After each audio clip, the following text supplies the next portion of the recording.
All right, everybody, welcome back to another episode of the Obscurity Spectrum podcast. I'm Jack. And I'm Mike. And how you doing today, Mike? Well, I just stocked up on a ton of beer because my state is about to get hit by 2 hurricanes. Other than that, I'm A-okay, buddy. Perfection. Beer's pretty necessary for these podcasts, am I right? Beer's what I need for the hurricane. If I'm going to be talking with you for over an hour, I'm going to need the hard liquor.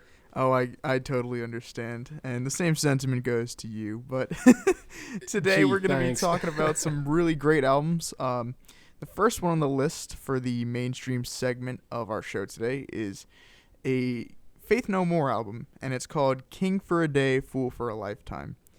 Now, this album was released in 1995 along with Mike Patton's other album, Disco Volante, with Mr. Bungle. They were both released in 1995, and I think it's important to note that these two albums are kind of like two sides of the same coin, and I know for a fact I'll be covering that Disco Volante album eventually. But right. Yeah, so this album is a completely various kind of journey, and it really shakes things up in the Faith No More discography. And I know you think, Mike, that there's a lot of really cool varying sounds, and we talked about this before, where it's like kind of a journey almost in sounds. There's songs that are more heavy, more light. Yeah, so what did you think about that? So I remember whenever you and I were talking about this, you brought up how guitarist Jim Martin, even in the album that preceded this, Angel Dust, he was starting to see the direction that the band was going. Right. And he didn't really like it. And then this album, it caused him to leave the band, right? Oh, yeah, for sure. Yeah. And that's the thing. The stuff that he hated, that it wasn't just all complete heaviness, is why I enjoyed it. Yeah. That's a big problem I have with trying to listen to stuff by like Megadeth and Metallica, is that you just constantly get punched in the gut and you can never recover before the next song comes. For sure. But with King for a Day, I was able to just kind of sit back and listen to more calm songs. Of course, calm being a relative term in this case, compared to the rest of the album, it was calm. Yeah. But that's something I really enjoyed, was just really a smorgasbord of different styles and genres and tones that the album had as a whole. For sure. Yeah, that's a really good point. I know the first album that they had with Mike Patton, which was released in 1989, called The Real Thing, it was more of a kind of funk-oriented alternative metal sound. And I know the biggest hit that Faith No More ever had is called Epic, and that's their kind of staple. That's what they're known for on the radio and stuff. But at the same time, they moved away from that sound on Angel Dust. They experimented more with different sounds, different styles, just a little bit. But it was still an alternative metal album. You can say definitively, now this is alternative metal. And Jim Martin, even at that point, was like, yeah, I don't really like the direction this is going in. Because Mike Patton definitely had more of an influence on Angel Dust recording. And after Jim Martin left, I think that's when they just said, we're going to give the reins to Mike Patton here. And what's also interesting to note is that Mr. Bungle's guitarist, Trey Spruance, now Mr. Bungle, just a little background, is Mike Patton's first band. And Mike Patton is my favorite vocalist of all time. He's incredibly talented, and he has such an interesting range, and he has so many different styles in him. It's pretty crazy. Now, so to you, Mike Patton is like my Steven Wilson, and we'll actually be bringing him up later on in the podcast. That's one of the reasons I was so excited for this episode, is that you and I were going to be talking about some of our favorite musicians. Oh yeah, for sure. And I think it's super exciting to mention. And you know how much of a big Mike Patton fan I am, and I know how much of a big Steven Wilson fan you are. So it is really exciting. But borderline obsession for me. But sure, we'll call it a fan at this point. Yeah, Mike Patton and Frank Zappa are like my two obsessions. But anyway, getting back to it, I know Mike Patton brought Trey Spruance, which is the guitarist for Mr. Bungle, which definitely added to the variance of sounds on this record. I know that before, the band didn't really venture into too many different sounds. I know they had their roots in some punk, some metal, like just their alternative metal style. But I know once Trace Bruance got onto the recording session, they were allowed a more creative and bizarre expression in their sound. Yeah, and that's bizarre is a word that I would use for what ended up being one of my favorite tracks off of the album, which was Star AD. Mm-hmm. And I was just shocked that it started off with these horn arrangements, these brass elements. I was not expecting that from an album like this, yet I welcomed it with open arms. Absolutely, and yeah. I think the closest thing that I could compare it to, and I think the reason I enjoyed it so much, is because it seemed to really sound a lot like Act 3 or Act 4 by the Deer Hunter, which you know I'm a big Deer Hunter fan. And I think that's why I enjoyed that sound so much, is because it was something I was kind of used to. Yeah. But that's not to say I didn't enjoy the much more heavy elements that this album brought, which kind of shocked me. Like, at first I thought they were a little silly, but I grew to really enjoy Mike Patton's growls that would just kind of devolve into these kind of growls and utters and stuff like that. I think what you just said is pretty interesting too, because I know, for instance, do you remember the song Ugly in the Morning? Yes, I do. And you know how the end of that song kind of just devolves into Mike Patton. He just starts doing a bunch of weird vocal noises. You mean he has a seizure on the floor of the recording studio and they're just kind of holding the microphone up to him? Correct. Yeah. Yes. Yeah. That part highly reminded me of like the entirety of Disco Volante. Is that what the entirety of that album is like? It's pretty similar. I can tell you right now that Disco Volante has that like weird craziness to it. But getting back to King for a Day, I know you mentioned Star AD, which is a very fantastic song. It's totally different from the rest of the album. I know the album starts off with kind of a almost more straightforward metal song, Get Out. But what's interesting about Faith No More at this point in their career is that even the more straightforward metal songs that they have also had elements of like dissonance and had a little bit of a wackiness to it in that aspect. But from Get Out, we get Ricochet, which is a totally different sound that almost sounds Middle Eastern, like Middle Eastern folk. And then Evidence, which is like a funky pop song. And then Star AD, which is like fast-paced movie star jazz kind of stuff. Kind of like, I mean, I don't really listen to ska that much, but the ska I have heard, this kind of reminded me of that as well.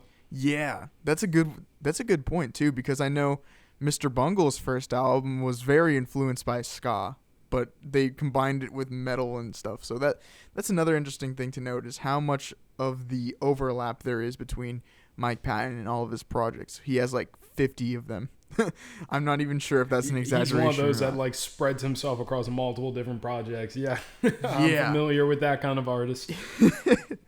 Yeah, he has so many different, like for instance, this is another album I want to cover, but his 2010 solo record is all covers of orchestrated Italian pop. Like, I'm sorry, repeat that again. Yes. Orchestrated Italian pop. Yes, like 50s and covers of 50s and 60s Italian pop sung in Italian. So what you're gonna? So basically, he takes like Martin Scorsese soundtracks. Exactly. I'm not even kidding you. Where there is a track, the very first track on that album, it's called Mondo Cane. The very first track is in Goodfellas. Oh man. So he pulls like Mambo Italiano and all that. Yes, for sure. So getting back to... I have to listen to that, though. For please sure. Continue. Well, I'll definitely cover the album eventually. But the getting back to the various sounds of the album itself, I know what we've discussed so far is like a difference between metal, punk, funk, pop, jazz. But even towards the end, you hear like the song Take This Bottle has like a southern rock sound. I wanted you to bring that up, and I'm so glad you did, because it reminded me a lot of like Poison and kind of like Def Leppard, like that really heavy rock kind of ballad of the 80s. And I enjoyed that a lot. I think that was, besides Star AD, that was one one that I enjoyed the most from this album, mainly Right. because it had a really good emotional impact. Oh, yeah. And then the final song, speaking of emotional impact, I think the final song, Just a Man, it definitely has it sounds like a completely soulful recording. It was incredible with Mike Patton's voice. He was just so operatic, and it was absolutely beautiful, if you ask me. No, I completely agree. And I'm glad that I listened to, I think you can consider the original track listing, where they ended with Just a Man, because whenever I went to go listen to it, it had like multiple different versions where you have like these bonus tracks and stuff. Yeah. Like some that were only in Japan, some that were only in Brazil, some that were only in Argentina. Don't get me wrong, I don't mind bonus tracks, but I'm glad that the version I listened to ended with Just a Man, because I feel it was a really perfect closing track for this album. Oh, yeah, for sure. I definitely agree with that. And just to kind of sum up that is that the track ends in such a beautiful way, and it kind of closes out this musical journey of a record. I mean, it's so worth enduring just because of the styles that are portrayed in the record, from metal to punk to jazz to pop.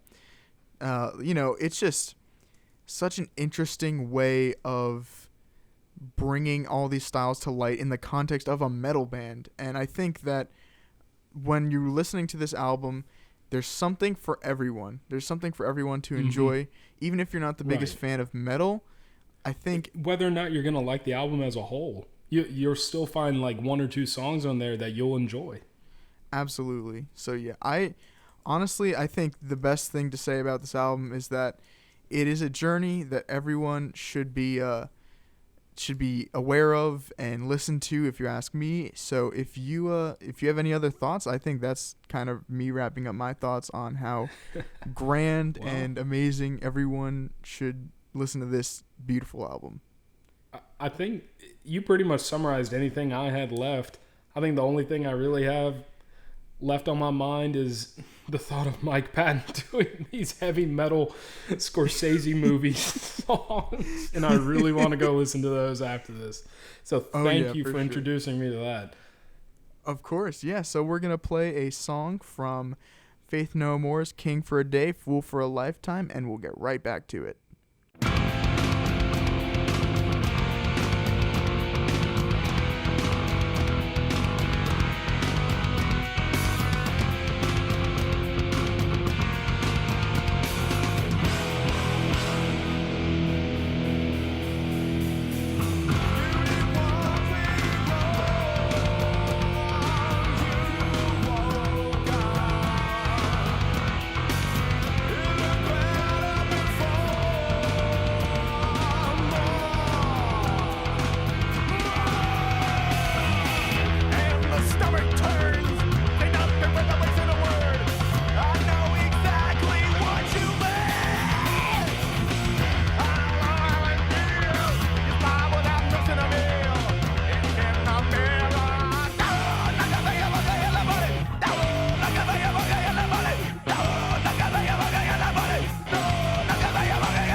And welcome back from the break, everybody. So for my mainstream choice for this episode, I'm kind of venturing into a genre that we haven't discussed on this podcast before, and one that I feel both you and I, Jack, don't really talk about that often. That would be more southern rock and kind of country and, to an extent, blues rock, but mainly country and southern rock. Yeah, we don't really talk about that. I know we're not really, the both of us aren't really into southern rock as much as a lot of people who live in the South like us. I know, Speak for yourself, boy. My Louisiana self loves me some southern rock. I just don't talk about it that much. Yeah. I mean, it's not one of our focuses. Maybe it is in a sense, but it's not really a focus for me. Don't get me wrong. There's nothing I enjoy more than going to an LSU tailgate where they're blaring like Allman Brothers, Leonard Skinner, and Creedence Clearwater Revival. I love that music, but it's not really something that comes up in discussion so much because I'm surrounded by people that already like it. If I'm going to discuss things, I'm going to discuss music people don't know, so I'm going to exactly. I'm going to show them the weird world of prog rock and such. But so what did you think when I suggested that for this episode I wanted to discuss the Allman Brothers' fourth studio album, Brothers and Sisters?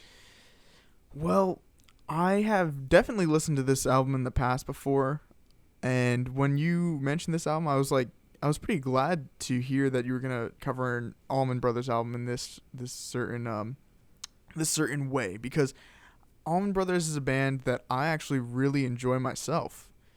And Brothers and Sisters, finally some common ground. After all the dissonance in the last couple. After your betrayal with Steely Dan, we can finally start the healing process. Yeah, exactly. I mean, like I love Brothers and Sisters as an album, just because it's, as compared to a lot of other southern rock and blues rock bands, this album just sounds so lush. It's a beautiful album, and Allman Brothers kind of has this really distinctive, just interesting sound to them that is distinctly southern rock, but it's also more beautiful than most southern rock, if that makes any bit of sense.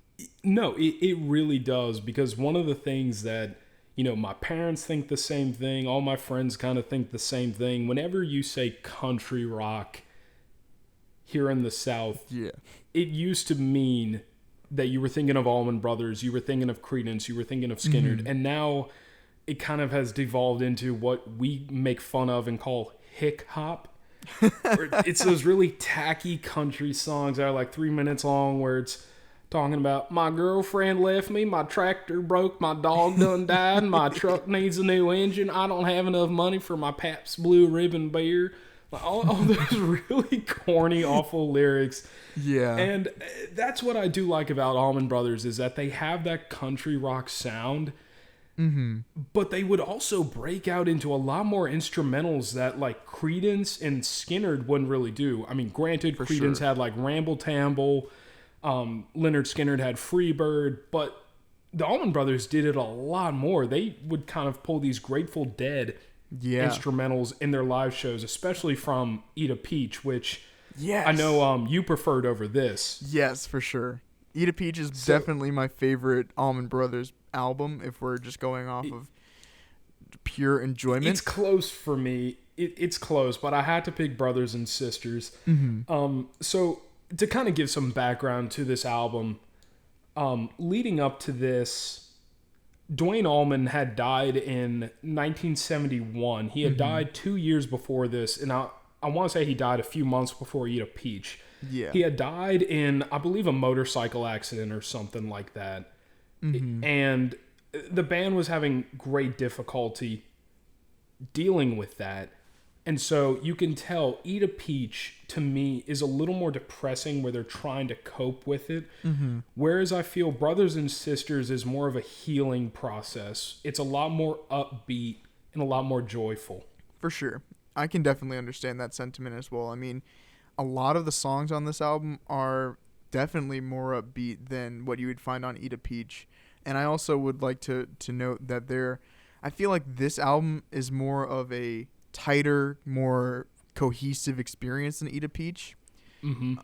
Just in terms of the songs, they're more structured, they're more I guess they're more accessible, refined, really. More polished.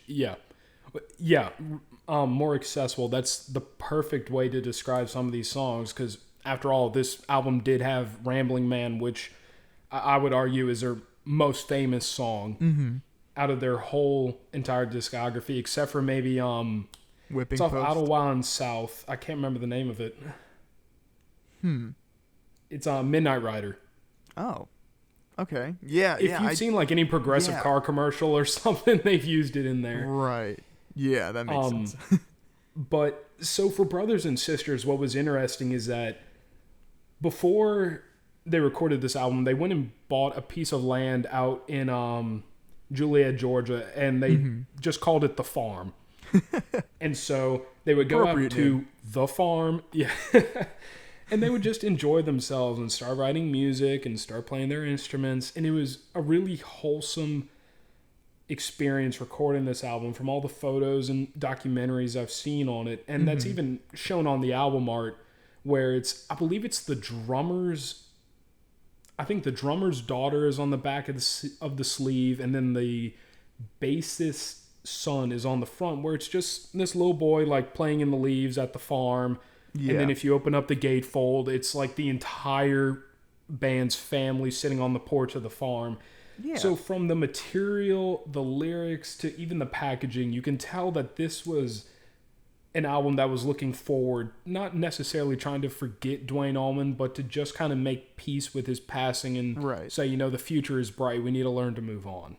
Yeah, that's definitely a very good point. I know, as you said, and as we've talked about, this album definitely has more of that wholesome feeling. It feels more uplifting than anything I think Allman Brothers had done previously. I know Eat a Peach, you might like Brothers and Sisters better. I know Brothers and Sisters has more of a cohesive sound. It has more straightforward sounds. I know there's so many beautiful, lush things about this album, as I said before. For instance, the instrumental Jessica. That song is absolutely perfect. I agree. I as much as I enjoy Rambling Man for its playability, I would probably go with either Jessica or Pony Boy, which ends out the album as my favorite track overall. Right. I'd say definitely Jessica is my favorite song on the album. But with that being said, I'd also like to note that I feel that with the album being more tight and more cohesive as an album, I feel like some of the songs are more engaging than others and more interesting than others. I know that Jessica is my favorite. Ramblin' Man, of course, you can't disregard that song. I really like Southbound and Pony Boy, as you said. But I think the rest of the tracks are, albeit enjoyable, and as I said, I really do enjoy everything about this album. I feel like the rest of the tracks are not nearly as memorable as the ones I mentioned. Yeah, and I understand that. I really do. This seems to be like one of those albums where if someone knows it, they know it for Rambling Man and they know it for Jessica. And that seems to be it, because it starts off not even with Rambling Man. It starts off with a song called Wasted Words, which I enjoy. And then it goes into Rambling Man. And then it goes into what I would think is my third favorite song from the album, which is called Come and Go Blues, which, as I've discussed on this podcast many times, I love organ. And about halfway through the song, it kind of breaks down into this like organ loop. I'm not really sure how to describe the correct terminology, but I love the organ on that one. I know exactly what you're talking about. Is kind of that like kind of dirty blues, kind of slow ballad. Something about like a jelly roll kill my pappy. The lyrics aren't exactly my favorite on that from that song over the course of the entire album, but I do like Jelly Jelly a lot. And then, like you said, it goes into Southbound, and then it goes into Jessica, which, man, that's one of the best instrumentals they've done, and I would probably put it above a lot of the stuff that even like Grateful Dead have done. That's an interesting point you make, because I know in terms, when you say something like jam band, a lot of people think of Grateful Dead as the definitive jam band. I know, and here's my point of view. I think Allman Brothers were the definitive jam band, especially before this Brothers and Sisters era. For instance, finally, someone else who has that big brain energy. Finally, someone else who gets it. Exactly. I mean, I don't know about you, and I knew I was going to bring this up, but off of Eat a Peach, there's a song called Mountain Jam, which also has like little things about, or little musical snippets of Jessica. Mountain Jam is by far my favorite Allman Brothers song. It's 30 minutes long. It's a huge jam. And that's that kind of energy and that kind of beautiful mentality of improvisation and looseness. is kind of it's the only thing I'm missing about this album. Yeah, and I understand that. To kind of roll back to what you said, I completely agree. I think Allman Brothers are the best jam band because whenever I listen to Grateful Dead, I do enjoy some of their tracks, but I always found that the Grateful Dead, they've just been a little lackluster to me. Yeah. And that's the thing. My favorite Grateful Dead song is Passenger off Terrapin Station, and it's under 3 minutes long. If that goes to show you my opinion on Grateful Dead, that's my favorite track, is one that's in the single digits on the amount of time it runs. Which is a pretty big rarity in Grateful Dead standards. Yeah, really.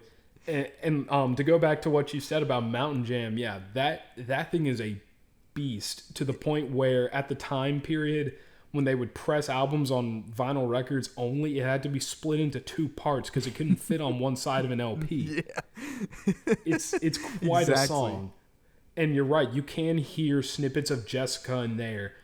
And then they kind of took the parts that they liked of Mountain Jam and they turned it into Jessica and kind of built upon that. Right. And I think what's interesting is that with this album, they decided to end it with Pony Boy, which is an acoustic song, and it really lets the vocalists shine through more than really any other song on the album. For sure. Yeah. That's definitely a good point. Yeah. And one of the things that is kind of weird about this album is I think we brought it up in conversation. You and I are massive record freaks, right? Mm-hmm. Yes. Of course. So I've had a copy for a year or two, and whenever I first got it, I put it on, and when it came to Ramblin' Man, I was like, this is extremely slow. Something's wrong with it. They took the 45 single, like the sound bit that not bit, because this was all analog, but they took the tape that they had cut for the 45 single, and they used it to cut onto a 33 record. What? So, yeah, some copies of Brothers and Sisters have Ramblin' Man where if you played at 45 RPMs, it sounds fine, but if you played at 33, it's slower. Because they use the wrong... And for people who don't really know, like that's the standard speed that a record should be played at. Yes, a standard record plays at 33 1/3 RPM. If you have a little 7-inch single that only has one song on each side, it plays at 45. Mm-hmm. So that was weird. And then I recently got a copy by Mobile Fidelity Sound Lab, who are often considered like the pinnacle of sound quality for any recorded material. Mm-hmm. And God, that album is beautiful when I play it on my system. The problem I've always had with Brothers and Sisters, and it gave it a unique feel, is that the drums were kind of buried in the mix. The hi-hats were kind of distorted. The vocals were always kind of buried under stuff. It was always kind of a muddy sounding record to me, which added to the character. But this new pressing I got, it kind of ruined the way I used to look at the album. This just makes it pristine and perfect. The high notes shine without any distortion. The vocals are brought front and center as they should be without overpowering anything. Acoustics are beautiful. The bass punches without sounding muddy. I've been waiting for this album, and given the pandemic right now, the post office had it for like 3 weeks. Oh my gosh. Yeah. But when it finally came in, I sat down, and after I listened to it the first time through, I'm like, I'll never be able to listen to this album the same way again, because I always saw it kind of muddy. Right. And to just hear it sound so clean is somewhat wrong. Right. Man, that's amazing. I wish I could experience it the same way you did, because I can only imagine how that impressive quality would impact the lush tones and the beautiful aspect of this record, because I really do think it's one of the most beautiful sounding southern rock / blues rock records I've ever heard. Oh, yeah. Yeah, you're right. The Allman Brothers were one of the few bands where... I mean, Creedence had it a few times, but even Lynyrd Skynyrd, their production quality wasn't that great in the studios. Mm-hmm. And unless you want a good-sounding Lynyrd Skynyrd or Creedence Clearwater Revival record, you're going to have to go through like Analog Productions or something where they press them on two 12-inch LPs with like 2 songs per side that play at 45 RPMs that start at like $75 or something. Oh, jeez. Yeah, Southern rock isn't really known for its sound quality. Yeah. So it was interesting being able to hear one of my favorite Southern rock albums that I've grown up with living in Louisiana, one that I've cherished, and to just hear it sound so clean and pristine. Once again, it sounded so wrong. It really shouldn't have sounded that good, yet it did. Yeah, I could definitely imagine that. I think I kind of named off everything I wanted to talk about. Did you have any other comments you wanted to give, Jackie? Honestly, not that I can think of. We pretty much covered everything that I wanted to say. I will still consider Eat a Peach my favorite Allman Brothers record, but I'd say this album is it's a pretty good second favorite for me for Allman Brothers. And I get that, and I'll still consider you wrong. So I'm going to have to decide what my favorite track is off of this album that I'm going to want to play for everyone to give them a good idea. I'm tempted to do Rambling Man. It's either going to be Jessica or Pony Boy. I don't want to play Rambling Man because everyone's heard that, but it's time to close out this discussion and start dwelling into the obscure stuff. Oh, Lord, the obscure stuff. Can't wait.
Alright, welcome back to the podcast. We're going to start discussing the more obscure titles in our repertoire today.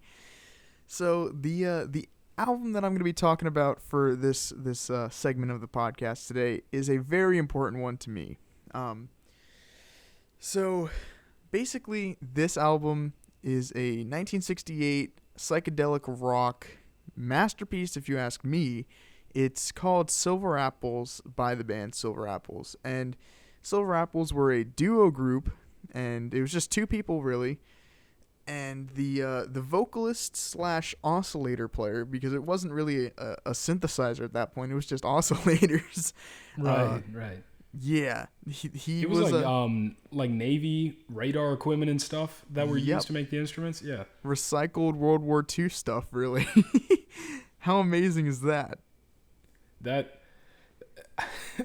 That's just, I don't know whether to call that impressive or just insane. I think I can go with both actually on that one. Right. So honestly, it's really just 2 guys, as I said. Simeon Coxe is the vocalist and the oscillator player, and he also plays a little bit of flute on the album. And then there's the drummer. His name's Danny Taylor. And I think this kind of just reflects the minimalist aspect of this record. It's very minimal. It's very brooding, and I think just for 2 people playing their respective instruments, they were extremely successful in creating a distinctive and almost haunting sound.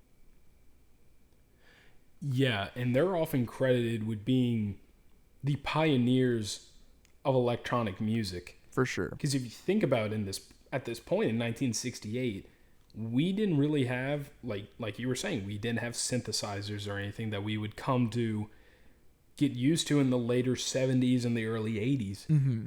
He was making all this stuff himself. Yeah. For this album. And I think the best thing that I can relate it to is that scene from Back to the Future where Marty McFly is up on stage and he plays like Chuck Berry, and then he just kind of dwells into this heaviness. He's like, well, I guess you guys weren't ready for that, but your kids are going to love it. That's kind of how I felt Silver Apples was.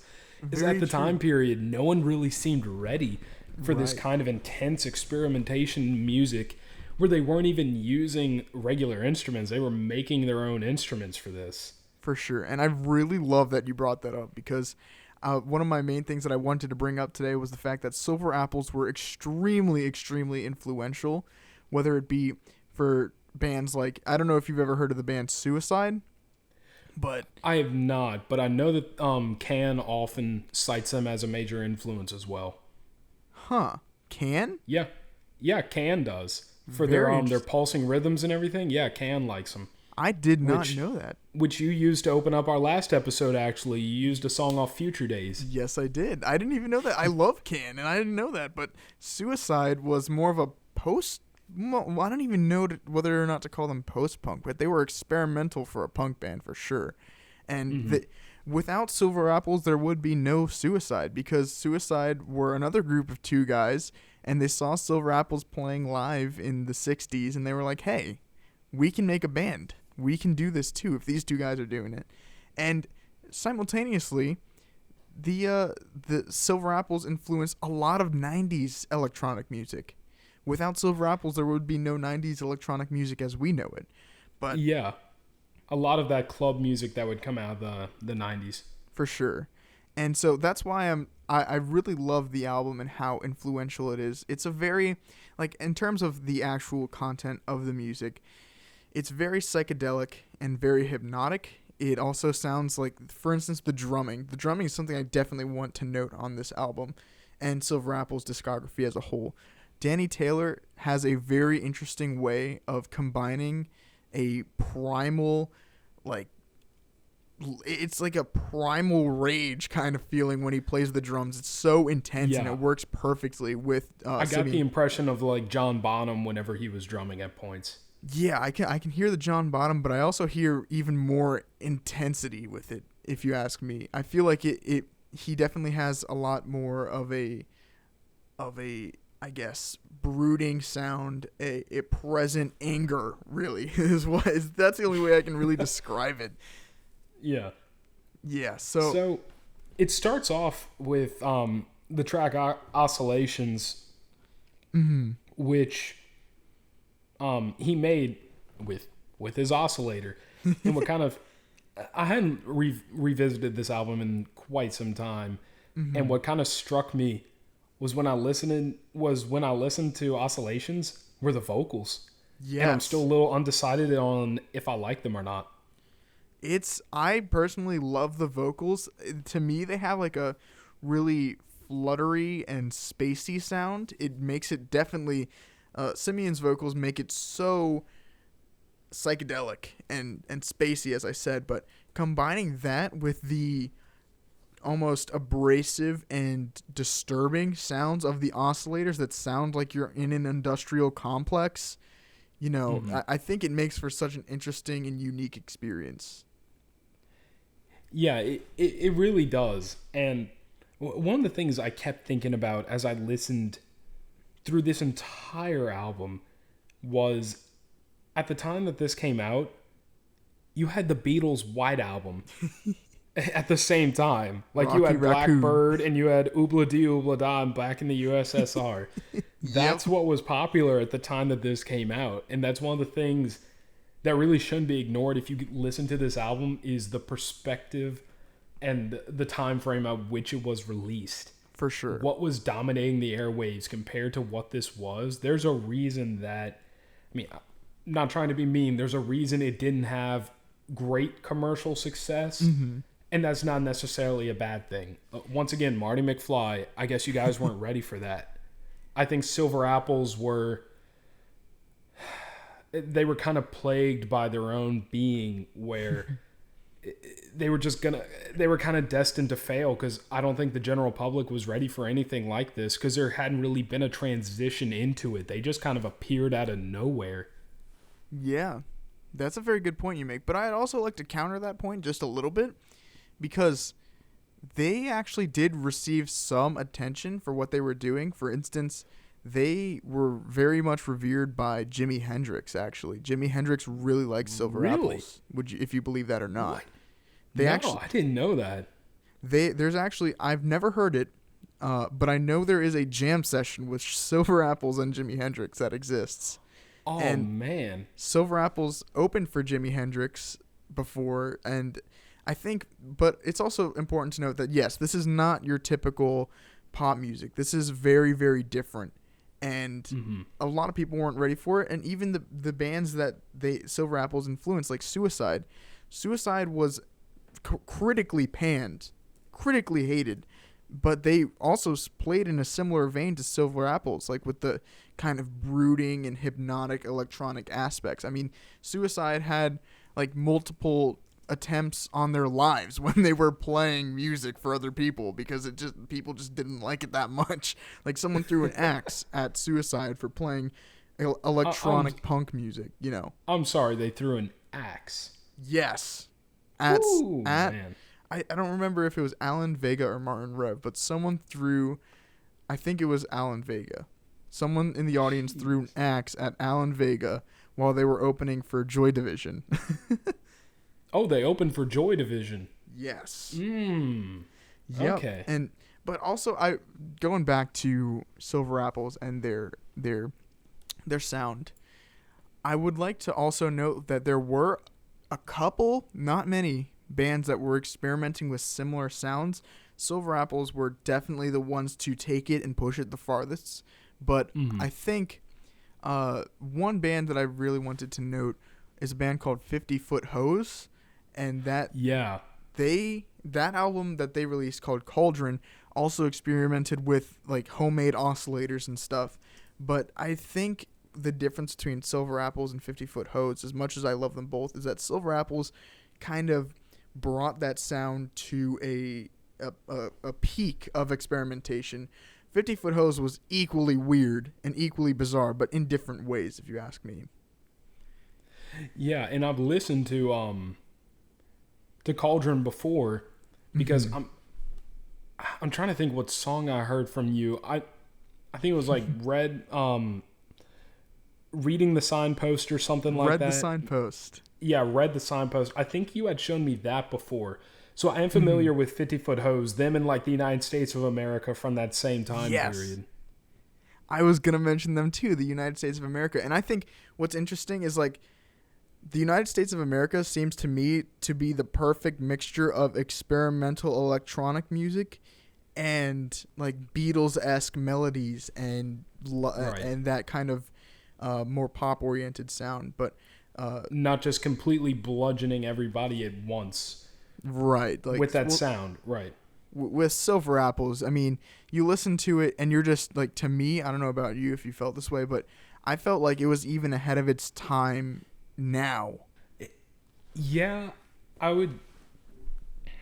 I'm trying to think if I would agree or disagree with that statement.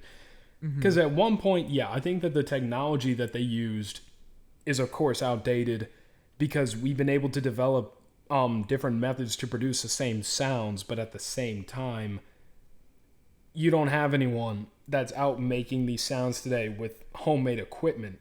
Right. When you could just go buy a synthesizer and do it.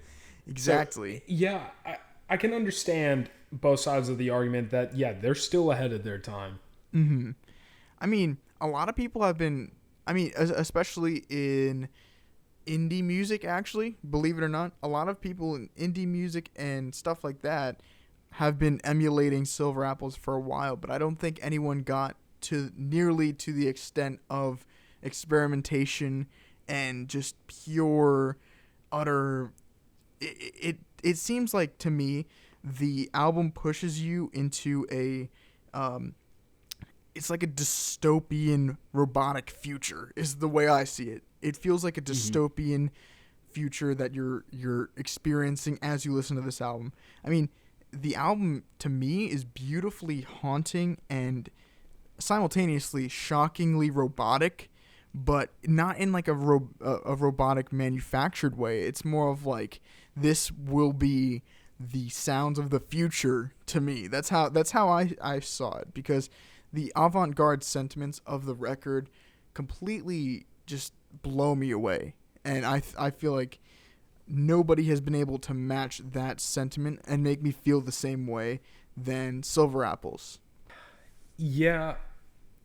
And I'm trying to formulate how exactly I want to say this, because I'd listened to both their debut as well as Contact because of you and how much you enjoy their albums. And you're right, they do seem to have that very robotic tone to them, but not from the sense of they were just being like ruled with an iron fist by their manager. They were still able to create that kind of cold sound while still just going absolutely crazy in the recording studio. And it makes me wonder how their sound would have progressed into the 70s if they hadn't disbanded after Contact. Yeah. That's a very interesting thing to note, too, because I have no idea how they would have continued on. I know they reformed in the 90s and the early 2000s when their music actually became popular, or relatively, of course. Only took about 50 years. To me, that's just a testament to the fact that they were ahead of their time for sure. But I definitely agree with the sentiment of, it has this robotic but not manufactured sound. And to me, I think I'm going to relate this to a movie, actually. So I know, I don't know if you know the movie Solaris, and I haven't seen the movie Solaris. Tarkovsky. Yeah, Tarkovsky. And I know Tarkovsky, yeah. I need to watch that. I haven't watched it yet, but I'm going to. But I know the movie was in response to Stanley Kubrick's 2001: A Space Odyssey. I know we both love that movie. And oh yeah. The way I see it is that Silver Apples is not 2001: A Space Odyssey. Silver Apples is the Tarkovsky's take on Stanley Kubrick's 2001: A Space Odyssey. It's the future in which nothing is perfect, but everything is mechanized. It's not perfect in the sense that there's no, it's not super crisp and clear, but it is a broken down dystopian future, but simultaneously robotic in the sense of, we have all this technology, we're making these different weird sounds, but we're doing it in the context of this is our future of imperfection, which is so interesting to me. That's a really interesting concept that I'm bringing up. And it's funny you bring up Kubrick, how you relate Silver Apples more to Tarkovsky than Kubrick, because whenever I was listening to Silver Apples, I was getting vibes more like for Walter Carlos' score to Clockwork Orange, which, correct me if I'm wrong, I think that was the first vocoder used on any recorded piece of music. I'm not quite sure, actually, but I could believe that. Yeah. Yeah. So whenever I was listening to Silver Apples, I was getting some pretty major Kubrick vibes, mainly because of Clockwork Orange. And then for you to bring that in and talk about Tarkovsky and all of them kind of brought it together very nicely. Yeah. So I think I've named off every point I had. Yeah. Honestly, there's not really much else to describe with this album. I honestly just say for people to go listen to it themselves, and for that reason we'll play a snippet of this album and we'll get right back to our Obscurity Spectrum obscure album reviews. Her eyes are brightly shining, her breasts are she hovers, so you leave the fields behind you to follow promises.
welcome back to the obscure section of this podcast. Now, I was wondering how long I was going to be able to do this podcast without talking about one of my favorite artists named Steven Wilson. Kind of like how long I was wondering how long one of us was going to go without talking about Assault on Maryland last week. But so Steven Wilson to me is like Mike Patton to you. Mm-hmm. Except I think I'm a little more obsessive. Yeah. So I decided, and I feel like you kind of did it for the same reasons that I did, where you didn't choose one of Mike Patton's Mr. Bungle albums or one of his solo albums, where you chose kind of one of his more side projects to introduce everyone without just going full force into his discography. Mm-hmm. Yeah. That's a good way to put it.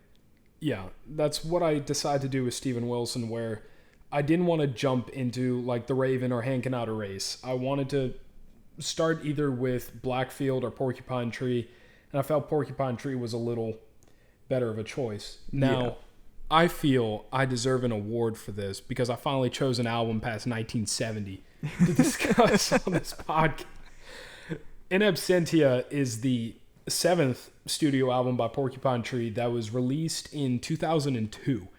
Mm-hmm. Now, despite this, you still managed to bring in progressive rock, but also this saw Porcupine Tree take a lot more heavy metal approach that built on top of their psychedelic soundscapes that they had developed with albums like The Sky Moves Sideways, Stupid Dream, and Signify before this. Mm-hmm.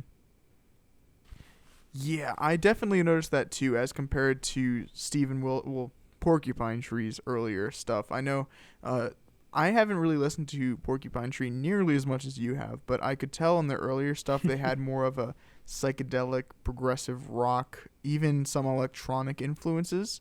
But with this, I know they mingled in the studio, or maybe not even in the studio. I'm not exactly sure of the circumstance, but I know that Steven Wilson was inspired by some of the other progressive metal bands at the time, like Opeth and Meshuggah.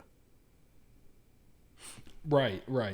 And this was kind of Steven Wilson's, or this was the start of Steven's metal phase, because he would continue this and he would just get heavier up through Deadwing, Fear of a Blank Planet, The Incident, and then he would kind of continue that heaviness with his solo albums, where he would have a lot of drone noises on Insurgentes, and then Grace for Drowning was extremely heavy. So this was really the start of Porcupine Tree and Steven as a whole diving into more heavy metal and progressive metal influences on his music. Mm-hmm. Yeah, I can definitely see that for sure. And although it does dive more into that metal aspect, I know that it also has a very, very reminiscent sound of progressive rock, like classic progressive rock bands. I know you can easily, in multiple stances in the album, you can hear King Crimson. I know on there are certain tracks that I totally heard Pink Floyd, and yeah, it definitely has that sense of this is an album that displays its influences really well, and it has a unique way of doing it too. Yeah, and I'm glad you brought that up, because a lot of people at the time, and even still today, but not to nearly as much of an extent, they would label Porcupine Tree as simply a Pink Floyd ripoff, which, last I checked, I don't think Pink Floyd sounded like this at a lot of points. And you're right, there are aspects that you can hear Pink Floyd, but especially the metal stuff you can't. Now, what's interesting about In Absentia is that this was the first album that Gavin Harrison became their drummer on, and I feel that whenever I listen to this album and you compare it to their earlier discography, the drums are a lot more present. Yeah. And that's what I enjoyed about this a lot. And Gavin Harrison would go on to drum on a few of Steven's solo albums, and he's actually one of 3 drummers for King Crimson right now. Mm-hmm. In their current, I'm trying to think what Robert Fripp calls it, the like the 7-headed beast or something like that. Something like that. Like its current weird name for the incarnation King Crimson is in right now. Yes, the incarnation. Yeah. King Crimson went from being a trio of like him, John Wetton, and Bill Bruford. Bill Bruford from Yes as their drummer into this absolute nightmare on stage. But so Gavin Harrison joined the band around this time, and I was glad to hear drums finally take a more aggressive stance in their albums. And what's interesting about In Absentia is that despite all the heaviness, you have some very calm tracks on here, like Trains and Sound of Music, which have become staples of both Porcupine Tree live shows and Steven Wilson's own live shows. He still pulls these songs out. That is true. Yeah, I know. I'm just, of course, going to mention the fact that Mike and I we went to a Steven Wilson show together in 2018. Yes, we did. And didn't he play The Sound of Music? He did. He pulled Sound of Music as an encore, and he played The Creator Has a Master Tape off of here as well. Yes, for sure. And that was fun.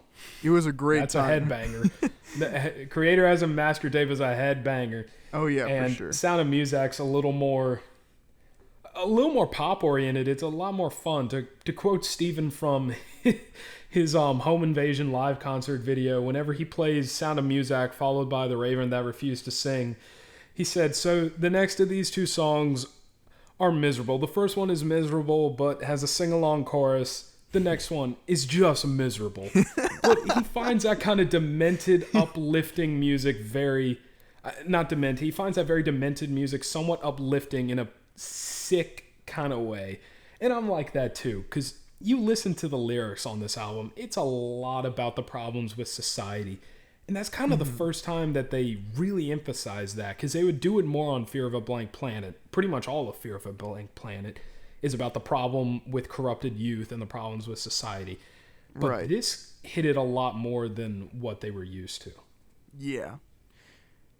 And honestly, just going back real quick to the fact that Gavin Harrison joined this band, and you noted that there was a pretty different shift in their sound, and I would definitely like to cover the fact that I feel that this album is a lot more rhythmic than the stuff previously that I've heard by Porcupine Tree. And the way that Gavin Harrison impacts this album in a rhythmic sense, in a drum being present sense, it's just a very engaging listen in that sense. Like the way that Steven Wilson and Porcupine Tree uses rhythm in this album is really interesting, because it kind of reminds me of some of the other metal bands, but it also reminds me of progressive rock bands who are really, really in depth with the way their album flows, and simultaneously the way that this album is presented in terms of a textural sound really goes well with the rhythm aspect. I know one of my favorite parts about this album that I already discussed with you was the fact that this album is texturally and atmospherically really nice. It has a very very, I hate to use this word again, it's lush, but in a different way. It's like a bleakness almost as compared to... It's not a very bright lushness that you would get from other instrumentals, and that's one of the things that Steven mentions in the interview about this album. Just to once again talk about my collection, I just got the 100-page deluxe edition with a book that has like all these demos, all these outtakes, and it has a studio documentary, and I was watching it, and Steven says what he likes about this album so much is that this was where Porcupine Tree really started diving into creating an atmosphere with their songs. Right. Not just, having some noise in the background, really creating an emotion and a feel to those textures that they would throw into their music. And what's interesting is that I kind of got the same vibes off King for a Day that I did from this, where you have these heavy tracks and then you have these kind of softer breaks in between them. Yeah. Because Blackest Eyes starts off as a banger, and then you go into just the gentle acoustic strumming for Trains, and then Lips of Ashes is one of those texture songs, and Sound of Music, which Sound of Music I like a lot because it talks about one of the things that you and I both have issues with, that I feel a lot of people do, which is the over-commercialization of the music industry. Right. which it's one of those things that's really hard to talk about because you'll end up coming off like a snob. Yeah. If you do, where it's like, oh, everything is over commercialized and blah, blah, blah, blah, blah. But I feel that Sound of Music especially did a very clever job of making these critiques where it talks about the sound of music comes in silver pills, engineered to suit you, building cheaper thrills. The music of the future will not entertain. It's only meant to repress and neutralize your brain. It talks about how it's made by millionaires that are nearly twice your age. And a lot of that, once again, the critique can be seen as somewhat highbrowed as points where you're trying to layer on all these really nice lyrics to just cover up a very simplistic point. But I feel it's a very valid critique that a lot of music, especially at this time period, you look at what was being released on the mainstream, on MTV at this point. Yeah. There wasn't much original stuff. It was a lot of commercialized music that was just being written by like 3 people in a room and then being dispersed to like 50 different artists to record pretty much the same thing. Right. I'm trying to think of how I can respond to this, because at the same time, like, I definitely understand why that would be something you enjoy about, for instance, that song in particular. And don't get me wrong, I completely agree that there is a definite commodification of music, and that people see it as a commodity instead of an art form, really. And that's what I think that the Sound of Music is kind of getting into, and that's what Steven Wilson is trying to portray in those lyrics. Although, at the same time, I did find myself kind of cringing at the lyrics. I'm really not going to lie about that. I felt that the lyrics were... I get that. If you really want to cringe, go listen to Don't Hate Me off Stupid Dream. You're really going to cringe at those lyrics. Yeah, and another thing that I wanted to mention, I think my least favorite song on the entire album, especially lyrically, is Gravity Eyelids. I agree. If you just leave the lyrics out of Gravity Eyelids, even as an instrumental, it's not too strong. Right. So I would agree with you on that point. Yeah, that's another thing. Like, the lyrics, I know I talked to you about this before. Lyrically, it's not nearly the strongest I've ever heard from Steven Wilson or Porcupine Tree as a whole. I know that I think Steven Wilson got better over time with his lyrics. Oh, yeah. But jeez, like, some of this stuff really makes me want to just, like, I understand the message behind it, and the message behind it is a really good message, as we discussed just now. But at the same time, being someone who I enjoy poetic stuff, I enjoy writing and having meaning in the writing and in the lyrics of things, I felt like it was just a little too basic, and it wasn't as engaging as it could have been written, especially when the music is really, like, for instance, The Sound of Music is a very interesting song. I really, really enjoy that song. But the time signature from the drums alone. Right.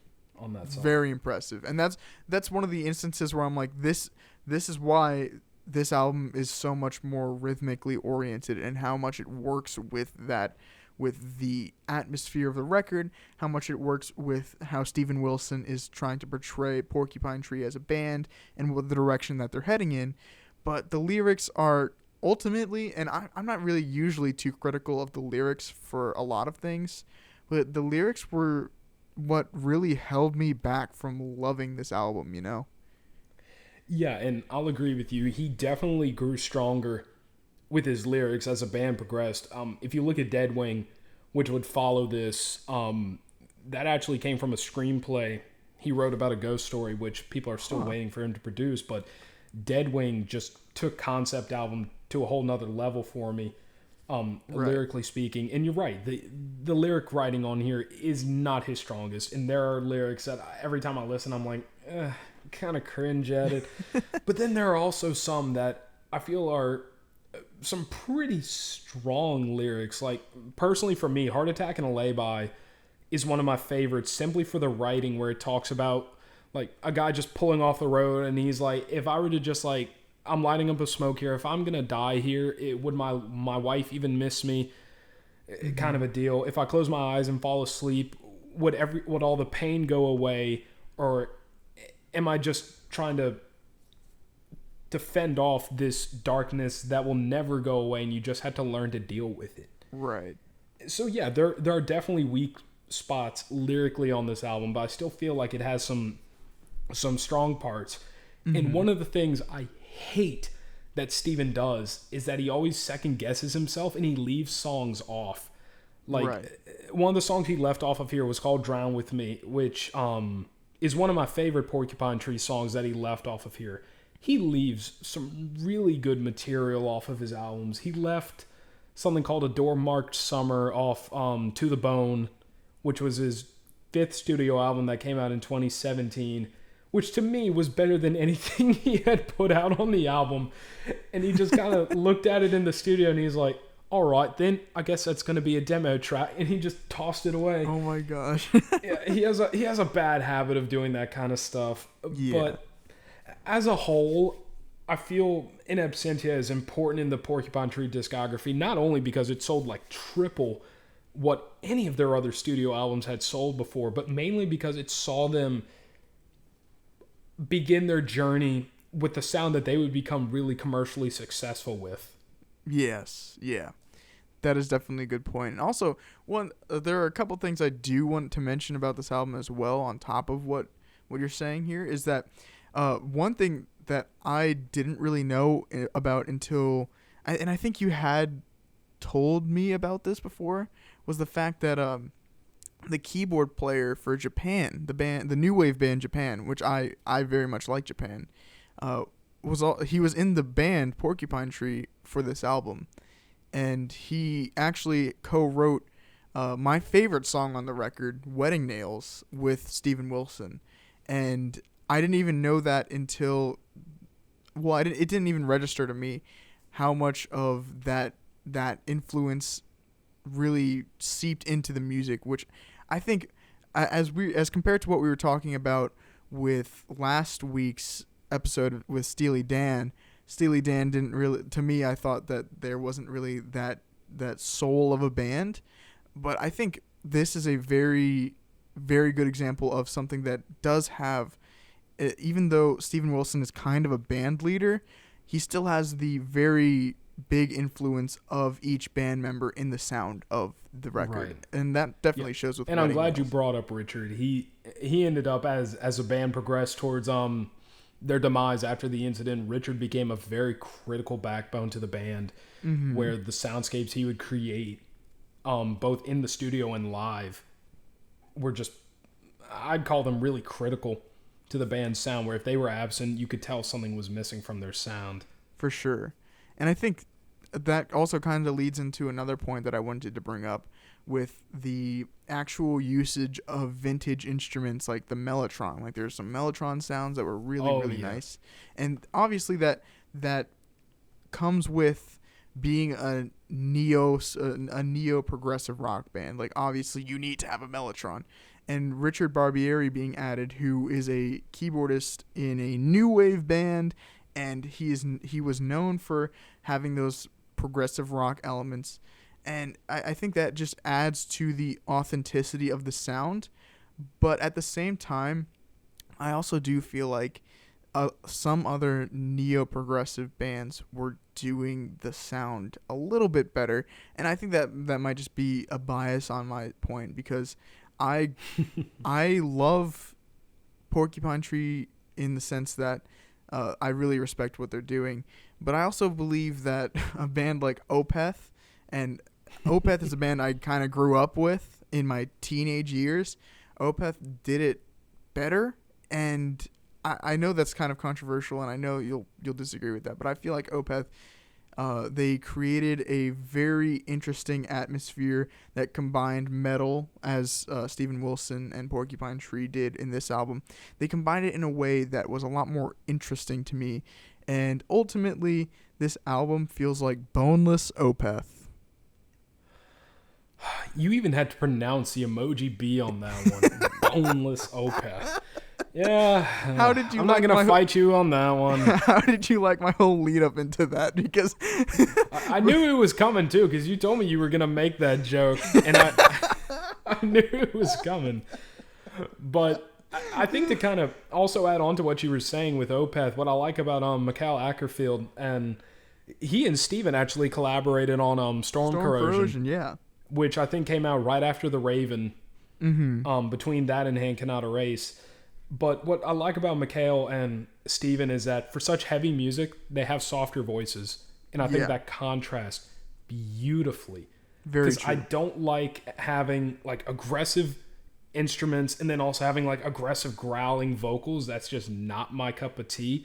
And I like that Steven and Opeth kind of tone that down a bit. Right. And I know what is really interesting is that Steven Wilson ended up producing the Opeth album Blackwater Park and even appeared on one of the songs.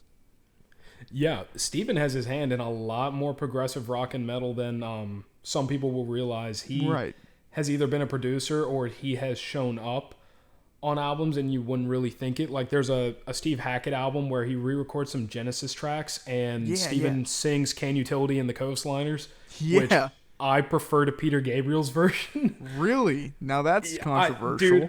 Dude, I know it's controversial. I prefer Steven's vocals to Peter Gabriel's because, let's face it, as much as I like Peter Gabriel, I don't think his vocals are the best at points, and I feel Foxtrot was kind of a weak point for his vocals. Whoa. Yeah, I know. Selling England and The Lamb and all that, those are perfect, but Nursery Crime and Foxtrot, I felt Peter's vocals were a little lacking. Man, I'm so offended right now. Okay, before Jack just reaches through the microphone and starts punching me, let's go ahead and end out this discussion with one of the songs from Porcupine Tree's masterpiece in Absentia. You had to add masterpiece, didn't you? I did.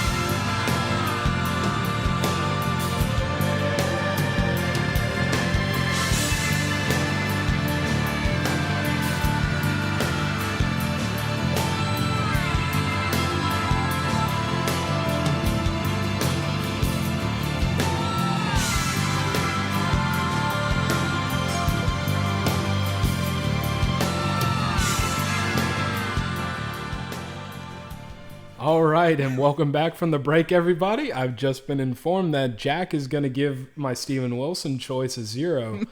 So this podcast is no longer going to continue. And if you find an obituary for me, yeah, you'll know why. Yep, I'm going to make the effort of driving through 2 hurricanes to Florida to come get you.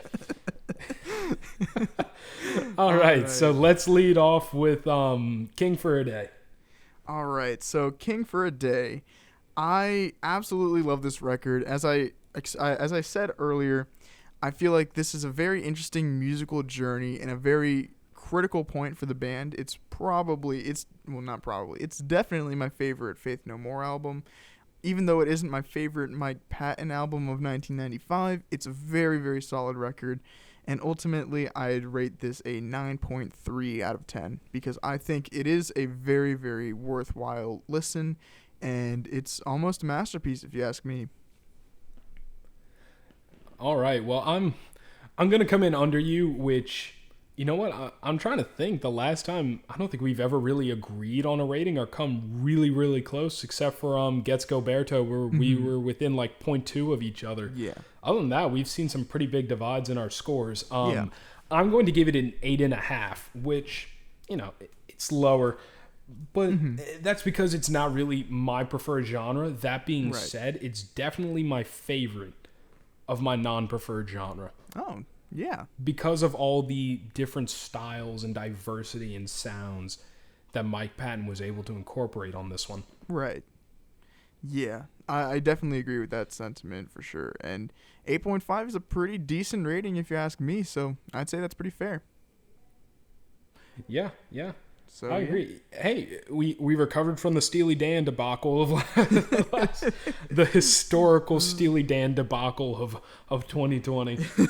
All All right. right, so moving on to my choice for the mainstream. Yeah. It's Allman Brothers Band's Brothers and Sisters. And I know you're always going to prefer Eat a Peach. Mm-hmm. And I'm not going to fault you for that. It's close for me, too. The main thing that I'm thinking is going to cause a gap in our scores is because I may not give off the impression, but I grew up as a pretty Southern boy where this was always on the radio. This was always on at parties. This was always on at tailgates for football games. Yeah. So I'm trying to push that nostalgia factor to the side as much as I can without it affecting my score. That being said, I agree with what you had brought up, where I do feel that this is the Allman Brothers Band's most cohesive and refined work, where they just feel like as one unit. I feel they had recovered from Duane Allman's death at this point, whereas Eat a Peach is a little more rough because they hadn't fully accepted it yet, but that adds to the charm that album holds. Right. That being said, Brothers and Sisters holds some of my favorite songs from their entire discography, and it's one of those albums that I seem to always listen to in the fall as well, so that's probably going to add to me enjoying it a little bit more. And I'm going to give it an 8.7 out of 10. Nice. Yeah, I'd say that's a pretty solid rating too. As you mentioned, you do have more of a connection to it because you grew up with it. And look, I'm from New York, so I don't. Oh, you're one of them Yankees, huh? Yeah, I don't have that. I don't have that strong connection to Southern rock through nostalgia. I listened to Allman Brothers Band in a time of my life where it wasn't too present in my childhood, but at the same time, looking at it through the lens of where I am now and how much I enjoy this album for what it is, I really appreciated the album as a whole, and for that reason, and the fact that I'm a Yankee, I would rate it an 8.2 out of 10. You know what? Coming from a good old Southern boy, that ain't a bad score. Not that kind of good old Southern boy. Not like that. No, God, no. That's a pretty good score, though. I will give you that. We're seeing a lot more eye to eye than I expected to. Yeah. On these albums so far. Until so I give that leads us into your choice. You pain me, Jack. You pain me. I'm just kidding. You know I'm just kidding. All right. Unless you want to talk about this album a little bit more, I think we can go into Silver Apples, right? Right, yeah. Go for it, man. All right. So, Silver Apples. Now, this is a record that I have been listening to for a couple of years now, and it was one of the albums that first introduced me to more experimental side of music. It introduced me to a lot of different things that I had never heard before, and it took me a while to get used to, but this album has become one of my absolute favorites of all time. I will not give it a perfect score because I do think that their second album, Contact, is actually better, believe it or not. Most people don't think that. I do really enjoy this album so much, though, so I will give this record a 9.6 out of 10. Dang, that's pretty solid. You're up in the nines. Yeah, today. Yeah, today you are. I'm surprised. We're finally gonna have an episode where someone doesn't give a 10. Yeah. Oh my God. Well, you're right. I just kind of gave away an Absentia, but yeah, it ain't gonna be a 10.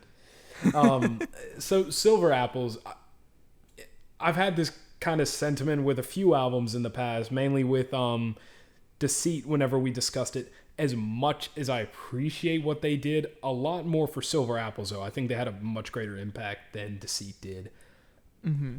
I still find it a little bit difficult to listen to the album all the way through, just because I'm not a big fan of the sounds. So I'm going to give it an 8.3.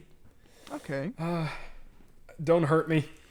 Look, man, if I can get an 8.3 out of you with such a difficult listen, I wonder what I'm going to get out of you with something like Trout Mask Replica, you know?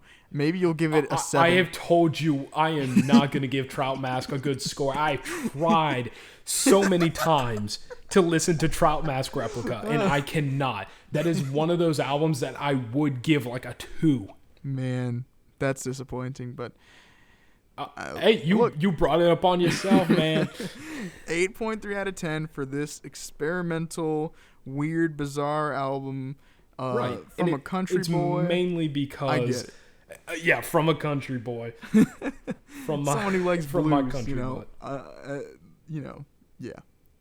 I get it. All right. 8.3 is a good score. So, yeah, and it's mainly because of the massive impact it had on the electronic genre as a whole. Mm-hmm. And so, moving from Silver Apples, going into In Absentia, my precious darling, my Steven Wilson. The first time we've reviewed an album by some of our favorite musicians on this podcast, who we would consider to be pretty much musical idols to each of us. For sure. And so... I'm waiting to see what you end up giving In Absentia. I chose this one because it marked both commercial success for the band as well as the first album where they were going to release an album under the iconic sound that they would end up being known for Dead Wing, Fear of a Blank Planet, The Incident, and into the beginning of Steven Wilson's solo discography. Right, yeah. Like you said, the lyrics aren't the best on this recording. I feel that the textures and the atmosphere that they create are amazing. And so, despite the flaws that it may have that I feel Steven Wilson would outgrow and conquer later on, I'm going to give this album an 8.8 out of 10.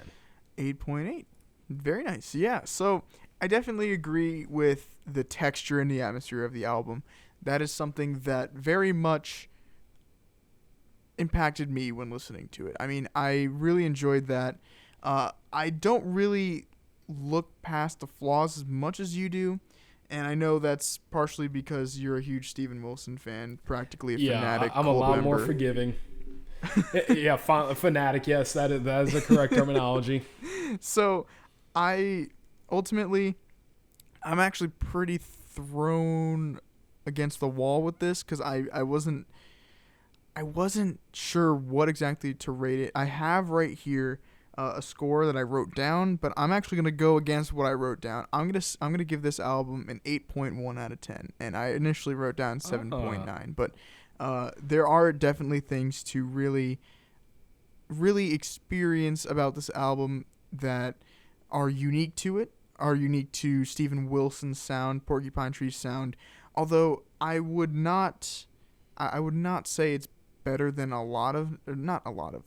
The way I'm going to word this is, I prefer some other neo-progressive stuff.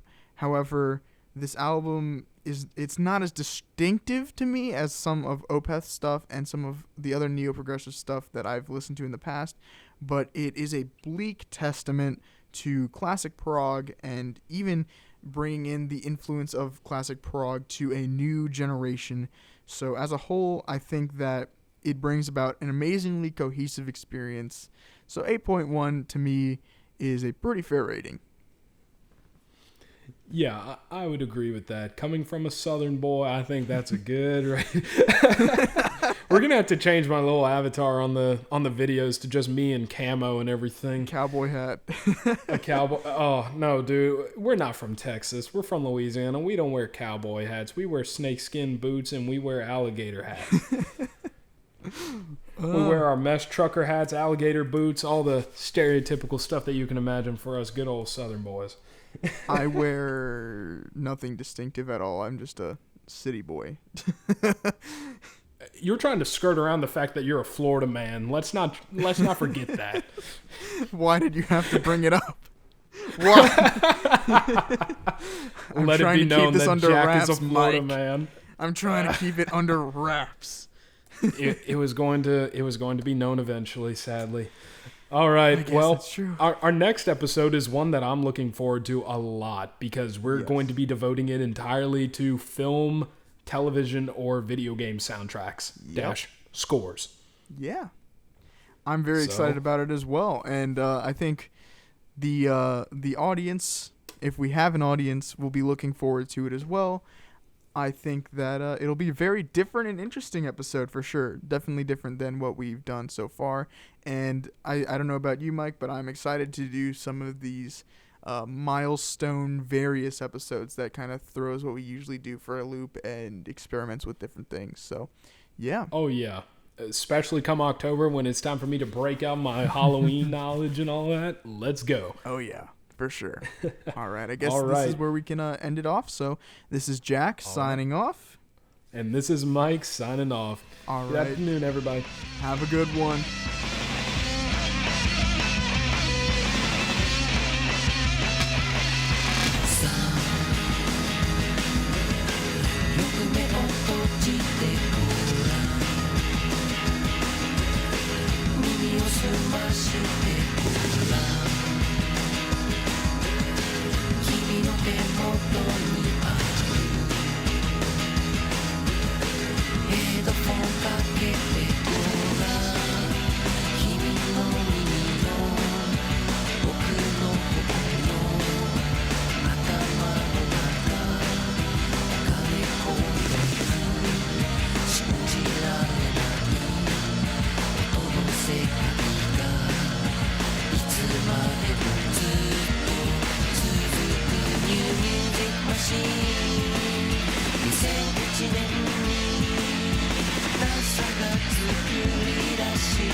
Machine